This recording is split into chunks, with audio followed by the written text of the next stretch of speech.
করে তৈরি হয়েছে পেট্রোল পাম্প। এ নিয়ে বৃহস্পতিবার বিক্ষোভ দেখান স্থানীয়রা। পেট্রোল পাম্পে গাড়ি যাতায়াতের রাস্তায় খুঁটি বসিয়ে দেন বিক্ষোভকারীরা।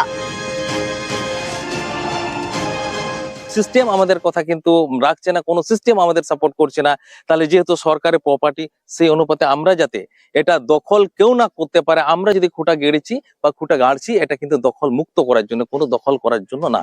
স্থানীয়দের দাবি, এবছরের শুরুতে রানীবাঁধের পাড়াডিহি মোড়ে এই পেট্রোল পাম্প তৈরি হয়েছে। রাস্তার একাংশ দখলের বিষয়ে গ্রাম পঞ্চায়েতে জানানো হয়।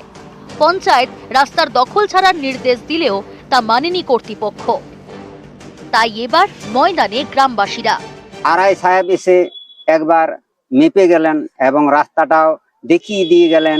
তিনি খুঁটি পর্যন্ত গেড়ে দিয়ে চলে গেলেন, কিন্তু দেখা যাচ্ছে সেই খুঁটিগুলো এখন নেই।